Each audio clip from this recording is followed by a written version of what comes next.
Nare-repack na po kami. Nare-repack na po kami. Ang dami pa kami. Dancer ah. Yan, sir. Oh. Dito yung ibang grupo. Dito rin po yung iba namin kagrupo. Ay, ibang grupo. Yan po si ate, sir. I-videoan nyo na lang si ate. Yan, sir ah. Mamaya na daw.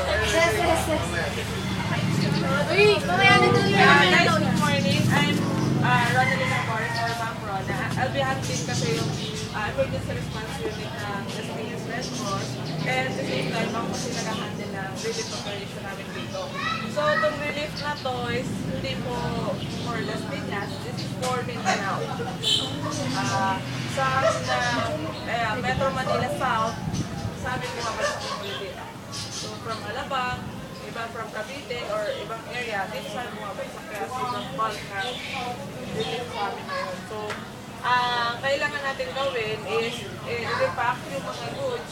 Lahat ng, actually, na-repack na namin yung iba, kaso may bagong relief kagabi na dumating. Kasi ngayon, dumating yung mga relief na wala dumating, wala kayong marirepack kasi na-repack ng mga naunang nag-volunteer.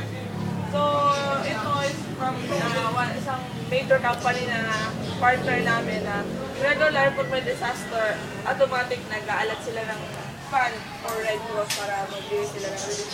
Lahat ng rice na yan, lahat na nakikita ng box, galing na sa isang company. So, gagawin natin, lagay na ganitong battery pack. Merong lamang 5 sardines, 5 noodles, and 5 kilong bigas. So, ito yung i-repack natin. Yung iba dito, kompleto na ng laman. Yung iba, kompleto na ng laman. Yung iba, kagaya na ito, wala pang rice.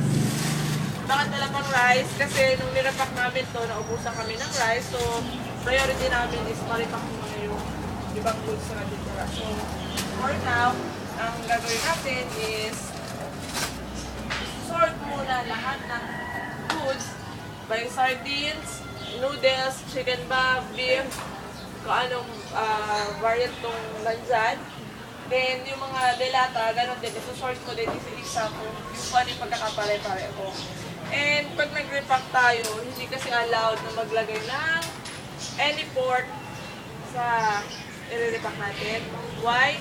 Kasi sa Mindanao po sila dali. Ang karamihan ng tao doon is Muslim. So,